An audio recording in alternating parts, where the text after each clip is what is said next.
बोलने वाला पेड़। बहुत समय पहले की बात है। एक गांव था जिसका नाम खुशहालपुर था।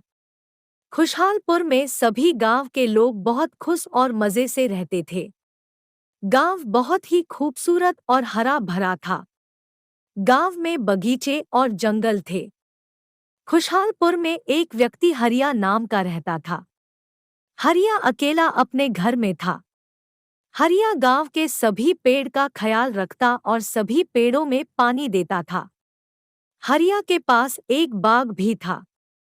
हरिया उस बाग से अत्यधिक प्रेम करता था और उस बाग को ही अपना सब कुछ मानता था। हरिया के बाग में एक पेड़ था जो बहुत पुराना था। वो पेड़ हरिया के पिताजी ने लगाया था। जब हरिया छोटा था तब उसके पिताजी ने ये पेड़ हरिया के लिए लगाया था।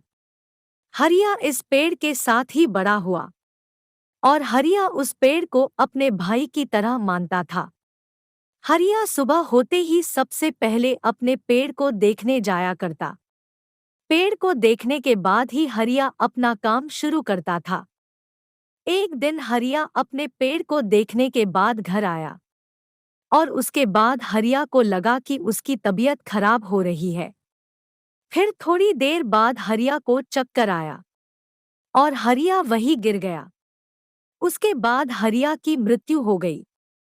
जल्दी ही हरिया के मरने की खबर पूरे गांव में फैल गई। उसके बाद हरिया को देखने के लिए गांव के सभी लोग एक साथ मिलकर हरिया के घर जाने लगते हैं। हरिया का घर गांव के किनारे पर था, इसलिए लोगों को हरिया के घर जाने में समय लगा। सभी लोग रास्ते में हरिया के बारे में बात कर रहे थे। जब सभी ने हरिया को देखा तब सभी को बुरा लगा और सभी आपस में बात करने लगे कि हरिया कितना अच्छा इंसान था। हरिया की मृत्यु के बाद इधर सेठ ने रमेश को अपने घर बुलाया। हरिया तो मर गया है और उसका बाग अभी भी वही है। क्यों न हम दोनों आपस में इसे ले ले और तुम बाग की लकड़ी काट के बेच दो। रमेश सेठ की बात मान लेता है और फिर रमेश हरिया के बाग की तरफ कुल्हाड़ी लेके चला जाता है। हरिया का बाग गांव से बाहर था। हरिया प्रतिदिन सुबह अपने बाग जाता था। आज रमेश हरिया के बाग जा रहा था।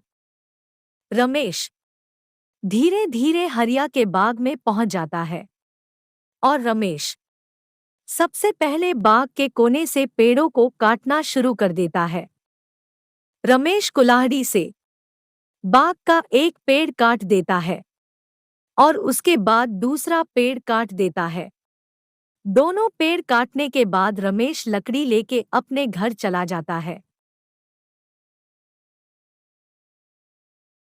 अगले दिन रमेश फिर पेड़ को काट के अपने घर चला जाता है। पूरा बाग कट गया था, सिर्फ एक पेड़ बचा था। उसी रात को तेज बिजली कड़कती है और पेड़ पर कई बार बिजली गिरती है।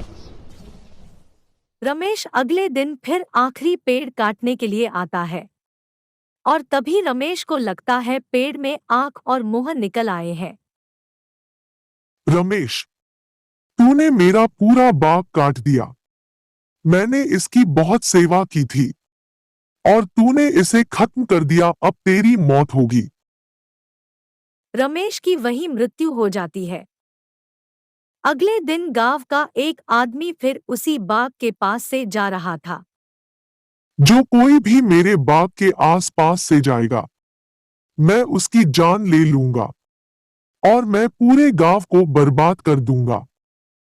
उसके बाद उसकी भी मृत्यु हो जाती है।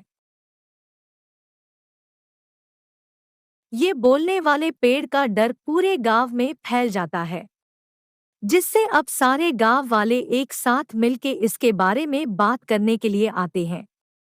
सेठ बोलता है, मैं कुछ करूंगा। सेठ तांत्रिक से मिलने जाता है और फिर तांत्रिक को होने वाली सभी घटना को बताता है। उसके बाद सेठ तांत्रिक से मदद करने के लिए कहता। और तांत्रिक इसके लिए तैयार हो जाता है। तांत्रिक सेठ की बात मानकर बोलने वाले पेड़ के पास चला जाता है। रास्ता लंबा था। तांत्रिक हरिया के बाग में पहुंच जाता है और वहां पेड़ को बोलता देखता है। उसके बाद दोनों में बहुत बात होती है और आखिर में पेड़ तांत्रिक की बात मान लेता है और लोगों को मारना छोड़ देता है। और तांत्रिक भी वादा करता है कि वो सबसे पेड़ लगवाएगा।